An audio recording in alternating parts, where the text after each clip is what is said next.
I would like to wish everyone out there a magnificent holiday and a very happy new year. Just being weird at the beach again. Not sure if you saw my Halloween tasting menu video.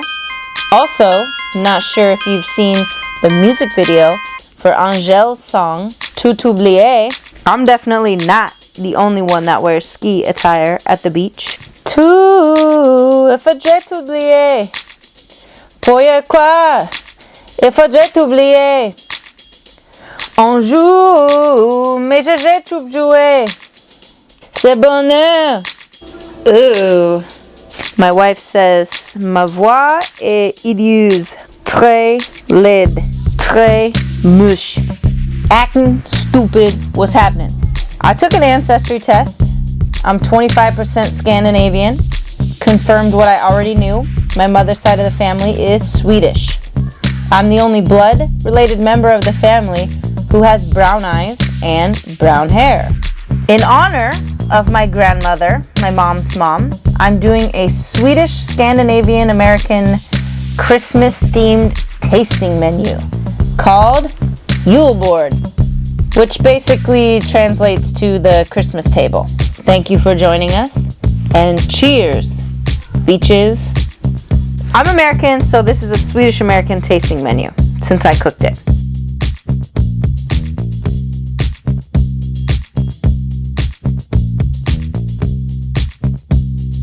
To start out, we're going to be doing some mulled wine. This is a Christmas Swedish tradition to kind of get the edge off, to kind of warm you up and get you a little buzz going. I would never use really nice wine for this. Buy cheap wine. Steep some aromatics in it. I did cinnamon, orange peel, stuff like that. Add a little bit of sugar, and then my favorite part at the end is you add a little bit of brandy just to give an extra little kick. So when people first walk in from the snow, they warm up with the mulled wine. And what goes with mulled wine? Blue cheese really goes with mulled wine.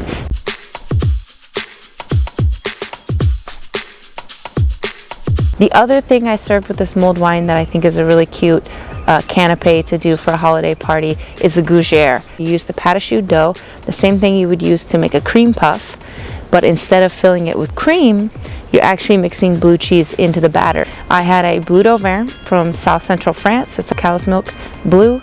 It's a nice toasty cheese bread. Going with the Glögg. Knäckebröd is, I think, how you say it. Knäckebröd, something like that. It's a thin rye crisp bread.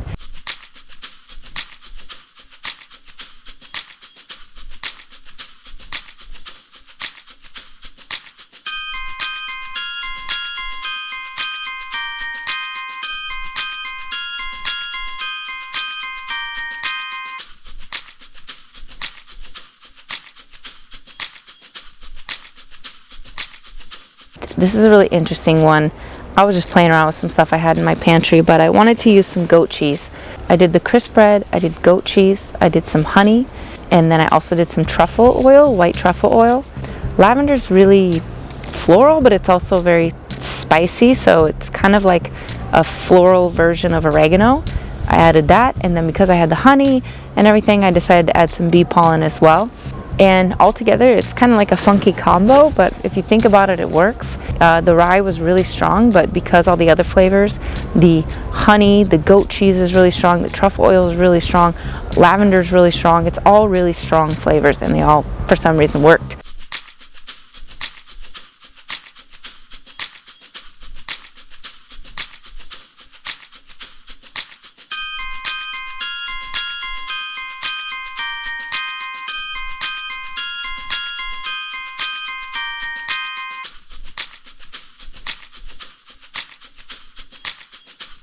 I did a beet horseradish cured salmon. Just ground up some beets with some horseradish, did some salt and sugar on there, coated it, put it in the fridge for 3 days, and let it cure. And then when I took the cure off, it was really nice and purple and pink throughout, very beautiful color, and the flavor was really nice too. The beets actually gave it a little bit of an earthy sweetness, so that was fun to play around with. Crispy rye cracker, fried capers, the cured salmon gravlax. We have shaved red onion, chives, and creme fraiche. Super straightforward.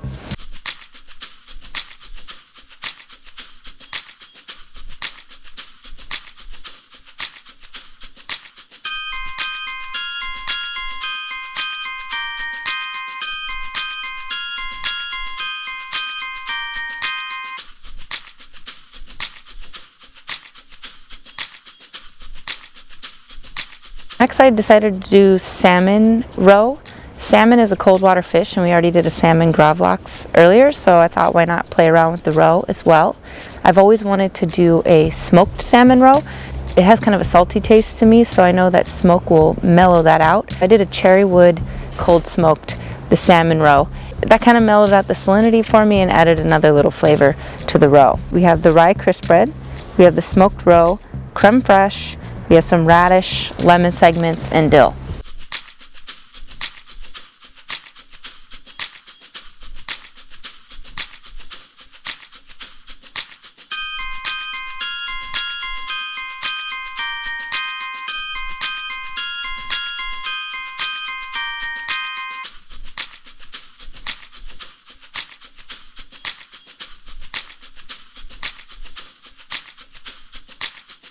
For the next one, we're using pickled herring. Pickled herring is just like a very common staple in Scandinavia and many other countries, Germany as well. So for that, we have the thin rye crisp cracker, the curry vinaigrette marinated gold beets, creme fraiche, of course, chives, pickled shallots, and the pickled herring on there, cured egg yolk, and then we also have fennel fronds as kind of a final garnish because fennel to me goes very well with curry and beets.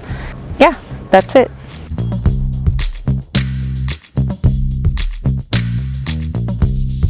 Guys, it's Ernesto here. Just wanted to wish everyone here happy holidays. Thanks for watching all the videos. Thanks for checking out all my drinks. Hope you've been enjoying them. You've been making them on your own and all that stuff. And it's been a really crazy year, but I hope you've managed to get some enjoyment out of it. And please enjoy the rest of your holidays. Have a happy new year.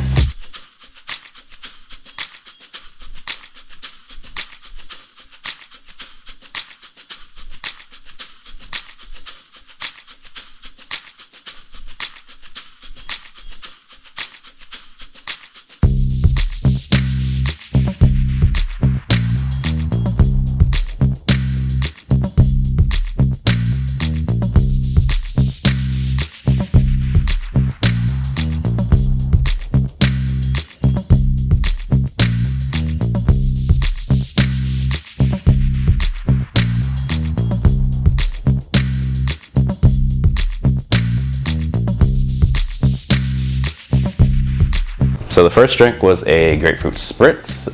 For that one, we used a little bit of Aquavit, Saint Germain, a little bit of lime juice. Shook that up for a little bit, then we topped it off with a little bit of grapefruit soda. Added a rosemary sprig for garnish. The following drink was more or less the same thing, but this time we added a bit of ginger beer. So it was Aquavit, Saint Germain, lime juice, and we topped that one off with ginger beer. So it basically was kind of like a Aquavit mule, or like a Nordic mule if you want to call it that. That was personally more so my favorite. So both really two good spritzy drinks.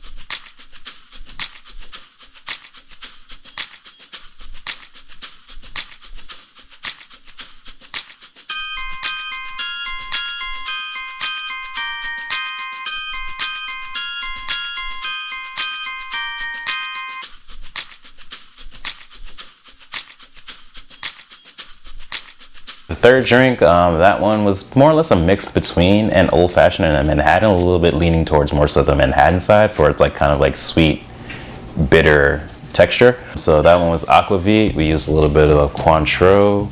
We also add a little bit of Chambord and a little dash of Peychaud's bitters. We stirred that up for a few minutes and let that sit, and then we just strained it out. That one was actually really good. Like it was the Aquavit. We originally tried it without any Chambord, and like that first drink was very strong. The second variation, when we added the Chambord, actually balanced out everything and actually gave it a really nice color as well. It was almost kind of like a dark rosish texture, and yeah, came out really well.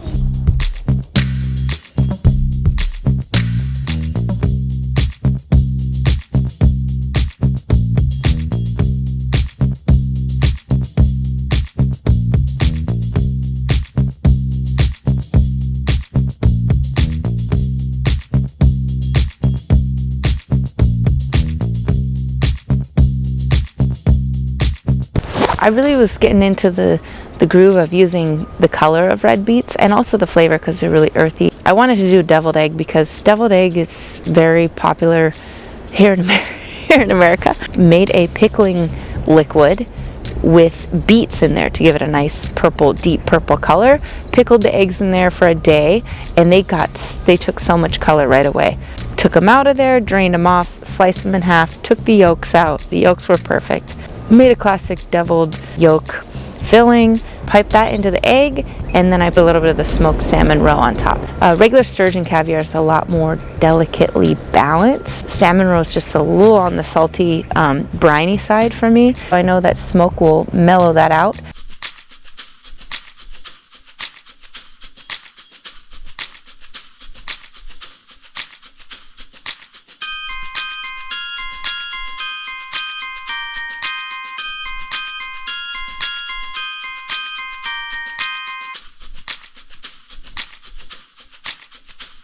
Pickled herring, it actually smells really good, almost like potato salad in a sense. I wanted to make a pickled herring salad. I know that's a popular in Scandinavia and Germany and stuff like that. So I wanted to serve the salad on a small potato as a sort of a canape. Basically, the idea behind this dish is potato salad. Potato salad is a very popular dish in America. I boiled the potatoes with a little bit of salt just to kind of season them throughout, cut them in half, serve the salad on top. I put a dill sprig as garnish. It's a really cute canape and tastes like potato salad. Delicious.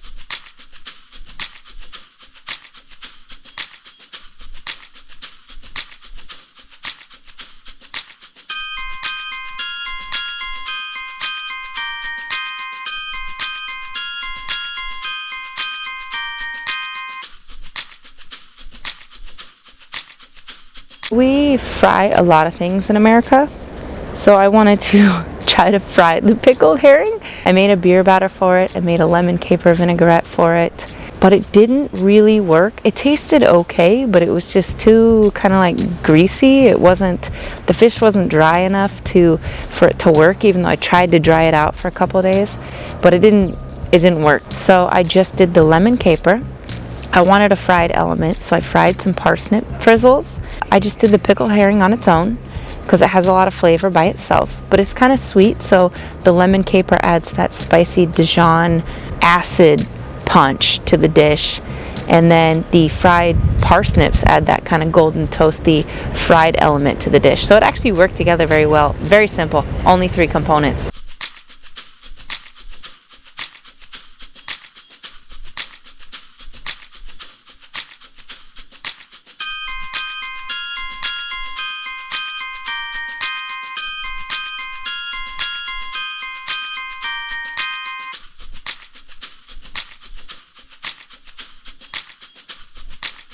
Lutefisk is another classic Scandinavian dish. However, people don't really eat lutefisk in America. I decided I'll make a potato croquette with the salt cod. I cooked 1 russet potato, boiled it, mashed it up, shredded another russet potato, washed off a lot of the starch, put the salt cod in water, rotated clean water in and out, let it soak for 24 hours. Then I baked it in the oven, added it to the potato mixture, made little croquettes, breaded them, fried them, and then I served them with a cinnamon pickled pear slaw. That way the fried fish goes with a nice Christmassy, crunchy slaw.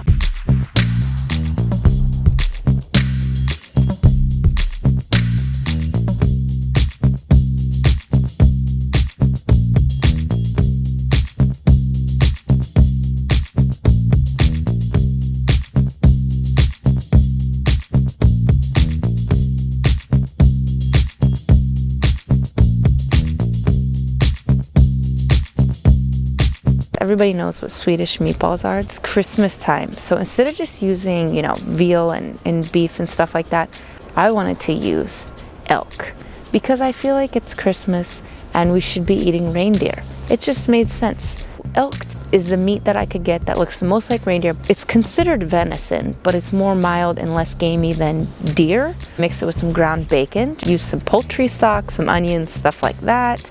I poached the meatballs in there until they were fully cooked. I let the stock sit in the fridge till all the fat collected on top, removed all the fat, made a gravy out of it, added parsley to it, cooked the meatballs in it, and then I served that with lingonberry jam, which is something you can find at every IKEA in the world.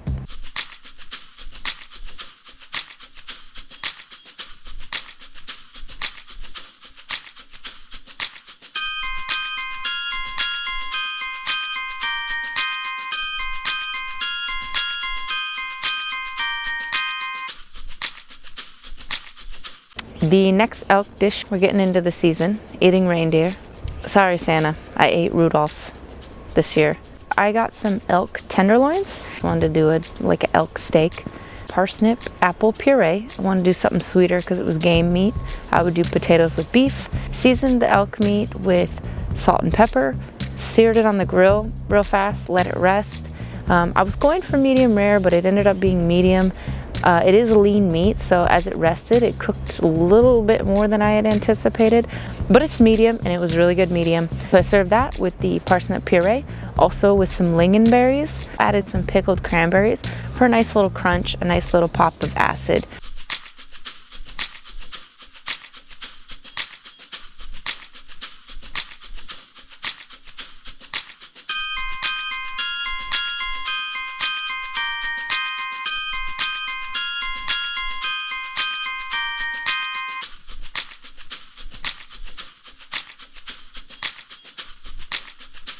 Cinnamon rolls is another really popular thing in America that probably originated in Sweden, I think.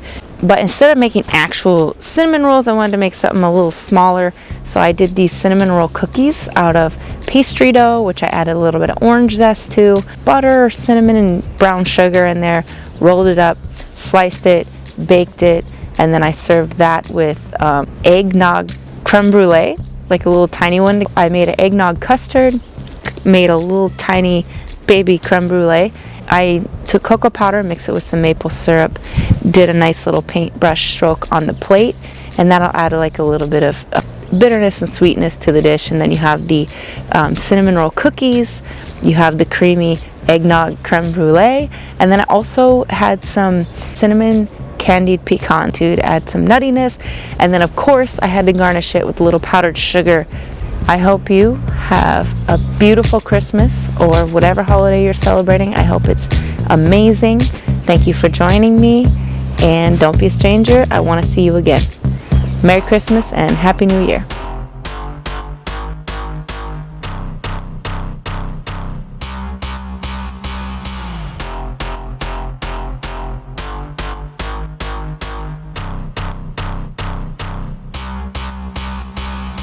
What do Americans know about Sweden? Swedish meatballs, cinnamon rolls.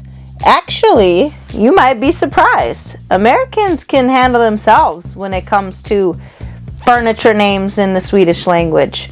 I see people all the time at the Brooklyn IKEA store reading in Swedish, communicating with Swedish words, really trying to pronounce those longer Swedish furniture names. I know this has nothing to do with Swedish history and not much of Swedish culture, but I love IKEA.